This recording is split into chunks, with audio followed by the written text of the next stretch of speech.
வருவாய் கிராம ஊழியர் சங்கம் ஒரு நாள் முழுவதும் மாபெரும் காத்திருப்பு போராட்டம். தமிழக அரசுக்கு கோரிக்கை. உடனடியாக இவருடைய கோரிக்கையை தமிழக அரசு நிறைவேற்ற வேண்டும் என கேட்டுக்கொள்கிறோம்.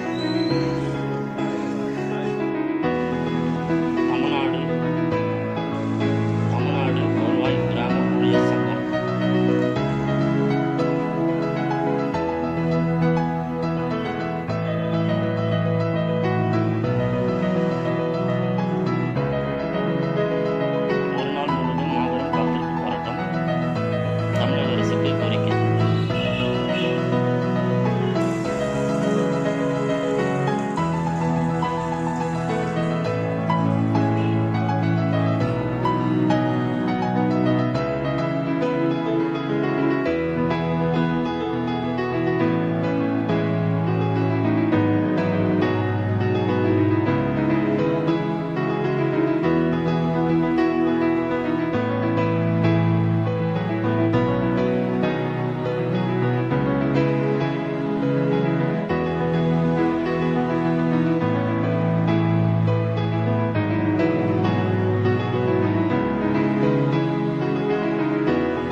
தமிழ்நாடு வருவாய் கிராம ஊழியர் சங்கம்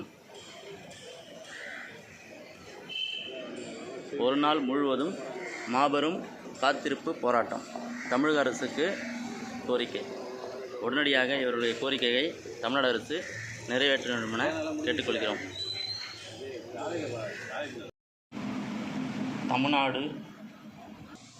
தமிழ்நாடு வருவாய் கிராம ஊழியர் சங்கம்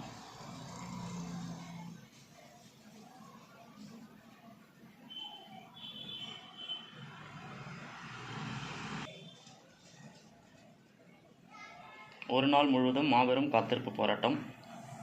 தமிழக அரசுக்கு கோரிக்கை.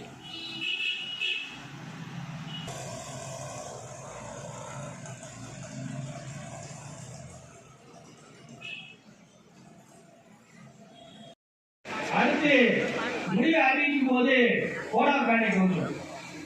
அப்ப நடைமுறைப்படுத்துவதற்கு வாய்ப்பு இல்லை. சரண்டர் அதே மாதிரிதான். நான் 1 நாள் 24 எதிர்கட்சிகள் போய் கோடா பண்ணிடுவாங்க, அரசுடைய ஆட்சியில் வாங்கணும்னு சொல்லிட்டு இவங்க பீரியட் தாண்ட பிறகு ஒரு அறிவிப்பை கொடுக்குறாங்க. அதை நிறுத்தி வைங்க.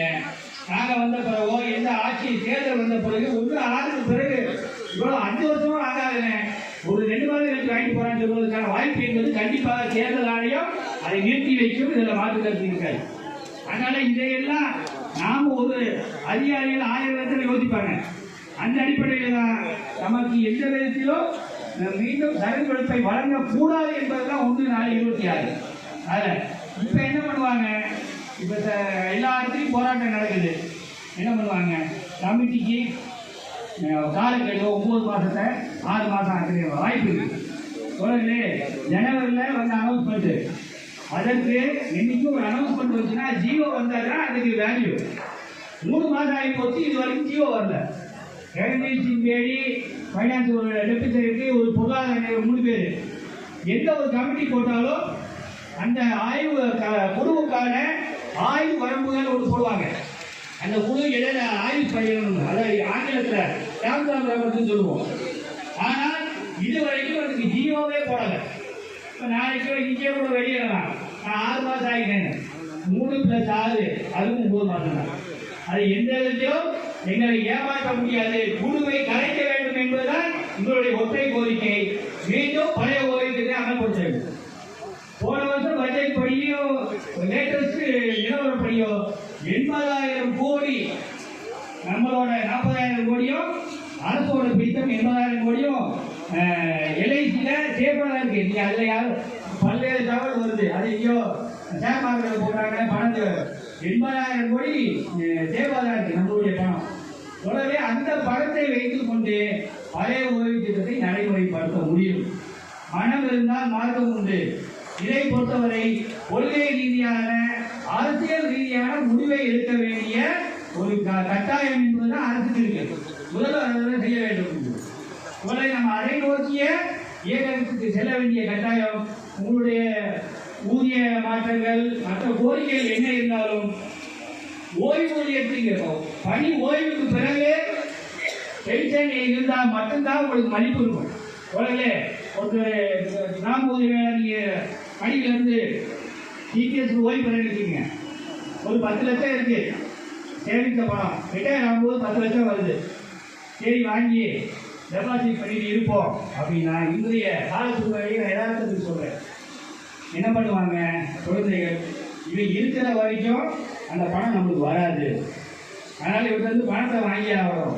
ஒரு பாயாசத்தை போட்டு பணத்தை வாங்குவோம் என்ற நிலைமை தான் இன்னைக்கு யதார்த்தம். அதுதான். ஆனா நீங்க ஓய்வூதியம் வாங்கிட்டு இருந்தீங்கன்னா ஐசியூல இருந்தா கூட 2 மாசம் வச்சு காப்பாற்றணும். 2 மாசம் பென்ஷன் வரும்னு ஒரு சுயமரியாதையோடு உங்களை காக்கிறது, ஒரு கௌரவத்தோடு இருக்கிறது வந்து ஓய்வூதியம் மட்டும்தான். பல லட்சங்கள் இருந்தாலும் பல கோடிகள் இருந்தாலும் டிடிஎஸ்ல இருந்தாலும் நாம வந்து கையில பணம் ஓய்வூதியம் இல்லைன்னா கோடியில் தான் போய் நிற்போம். அதுதான் யதார்த்தம். நம்ம கொரோனா நேரத்துல ஓய்வூதியர்கள் கௌரவமாக வாழ்க்கை நடத்துறாங்கன்னா முழுக்க அவர்கள் வாங்கின பென்ஷன் மட்டும்தான் அதற்கு காரணம். அதனால இன்னைக்கு என்ன ஊதியம் வாங்கினா கூட ஓய்வூதியம் மட்டுமே நம்மளுக்கு இன்னைக்கும் சுயமரியாதையோடு குடும்பத்தில் தலை நிமிர்ந்து நம்மளை ஒரு அங்கே மனுஷனா மதிக்கக்கூடிய ஒரே ஒரு ஆயுதம் வந்து ஓய்வூதியம் தான். அதனால அதை நோக்கி நம்ம கடுமையான போராட்டத்தை முன்னெடுப்பதற்கு தயாராக இருக்கிறோம். உடனே அடுத்து அந்த இன்னும் அரசாணை 33 காரணி அடிப்படையில் 25 விழுக்காடுன்னு இருந்தது 5 விழுக்காடு ஆகிட்டாங்க. அதில் உங்களுக்கு இல்லைன்னு சொன்னப்பதான் தெரியும். இதை என்ன அயோக்கியத்தனத்துக்கு தெரியல. இது விஜயதேசத்துக்கு முன்னாடி என்ன போறீங்க? இறந்து போயிடலாம் ஒரு குடும்பம். நேற்று கூட கண்ணன் பல அறிவிப்புகளை நான் பட்ஜெட்ல வெளியிட்டேன். நீங்க அந்த யாராவது அந்த பட்ஜெட் துறையை போய் பாருங்க.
கடந்த 5/4/2025 அன்று வேலூரில் எங்கள் மாநில செயற்குழு நடைபெற்றுச்சு.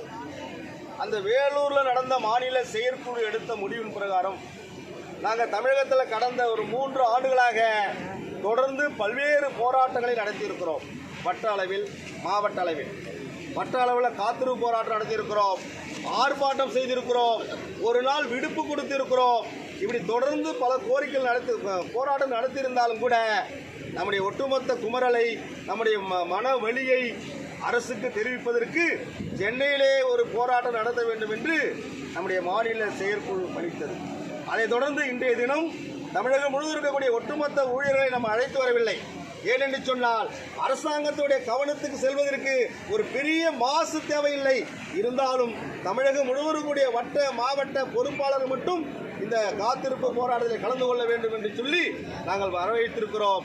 அதன் அடிப்படையில் எங்களுடைய நீண்ட நாள் கோரிக்கை வரையறுக்கப்பட்ட காலமுறை ஊதியம். ஒரு 30 ஆண்டு காலமாக இந்த கோரிக்கை வைத்திருக்கிறோம். தமிழக வரலாற்றில் ஒரு கோரிக்கை 30 ஆண்டு காலமாக நீடிக்குது என்று சொன்னால் பாவப்பட்ட கிராம வருவாய் கிராம ஊழியர் சங்கம் எங்களுடைய கோரிக்கை என்பதை இங்கே வேதனையோடு பதிவிட நாங்கள் கடமைப்படுறோம்.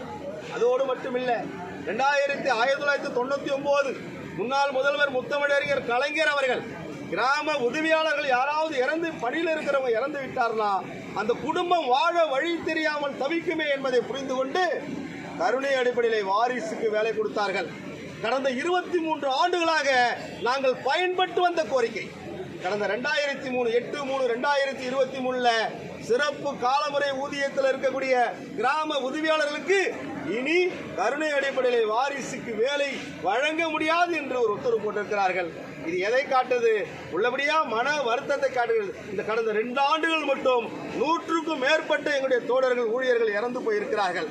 அந்த குடும்பம் அப்பாவுடைய சம்பாத்தியத்தில் வாழ்ந்திருந்த குடும்பம் இன்னைக்கு வாழ வழி தெரியாமல், சாப்பிட வழி தெரியாமல் தத்தளிக்கிறார்கள் என்பதை இந்த அரசுக்கு நாங்கள் தெரிவிக்க கடமைப்பட்டுகிறோம். அதோடு மட்டுமில்ல, ஒரு நீண்ட நெடிய நாட்களாக இந்திய நாடு முழுவதும் பழைய முறையிலான ஓய்வூதியம் வேண்டும் என்று சொன்னால் ஒரு அரசு ஊழியர் ஒரு 25 ஆண்டு காலம் 30 ஆண்டு காலம் மக்கள் பணி செய்துவிட்டு ஓய்வு பெற்ற பிறகு அதாவது ஒரு இதோடு ஏதாவது கௌரவமாக வாழ்க்கை நடத்த வேண்டும் என்று சொன்னால் ஓய்வூதியம் எப்படி முக்கியம் என்பதை புரிந்துதான் நம்முடைய முன்னோர்கள் பெற்றுக் கொடுத்த உரிமை.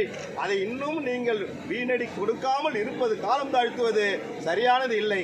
அதே மாதிரி எங்களுடைய கோரிக்கை சிபிஎஸ் 2007க்கு பிறகு பணிக்கு வந்த ஒட்டுமொத்த கிராம உதவியாளர்கள் சிபிஎஸ் திட்டத்திலே எங்களை அமர்த்தினார்கள்.